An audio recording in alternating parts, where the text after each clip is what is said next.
Kaya naman pala na-void ang trade sa pagitan ng Lakers at Hornets, may itinago pala si Mark Williams. May good news naman sa mga Dallas fans para sa naging injury kanina ni Anthony Davis. Sinabi kasi nito na wag nga daw mag-alala na humigpit nga lang daw ang kanyang parteng bahagi ng malapit sa groin at quadriceps. Sa una kasi ay inakala ng Dallas na lower body ang tinamaan kanina kay Anthony Davis. Pero paglilinaw naman ni AD mga idol ay hindi nga lang daw niya naluwagan at mabitawan ang pagkakahawak nito sa kanyang parteng groin. Pero wala naman daw dapat ipag-alala lalo at hindi naman ito seryoso ayon pa kay Anthony Davis. Na bago nga rin kasi ito matrade ng Dallas Mavericks, ay nasa 2 laro muna itong hindi nakapaglaro sa Lakers dahil sa abdominal strain. At kahit nang mapunta na ito ng Dallas ay 2 games nga rin muna ang nakaligtaan nito bago mag-debut kanina laban sa Houston Rockets. Ang ganda pa naman sana ng naging performance nitong si Anthony Davis na gumawa nga ito ng 24 points, 13 rebounds, 5 assists na may 3 pang blocks sa first half pa lang. Na tinapos naman ang laro na may total na 26 points, 16 rebounds at 7 assists. Na dahil dito ay nakuha ng Dallas ang panalo sa score na 116-105.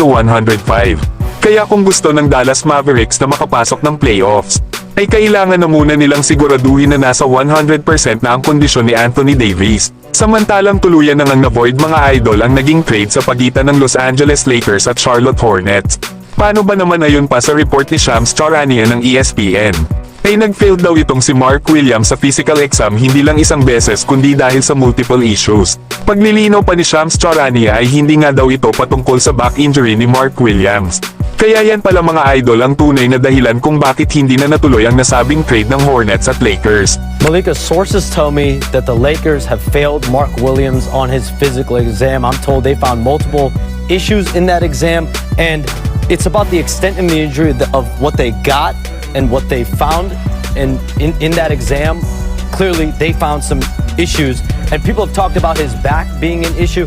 I'm told that that was not the reason of the failed physical, so they found a couple of other issues in his physical exam that they did not expect. Kaya ibig sabihin ay masaya na ulit itong sila Dalton Knecht at Cam Reddish.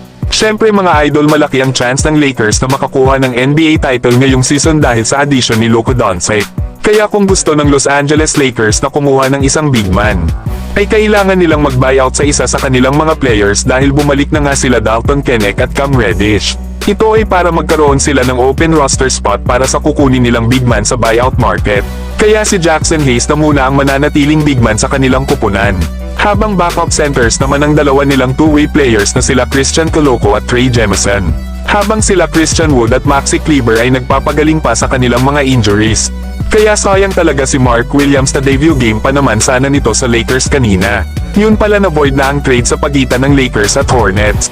Puri pa naman sana ito ni Rob Pelinka.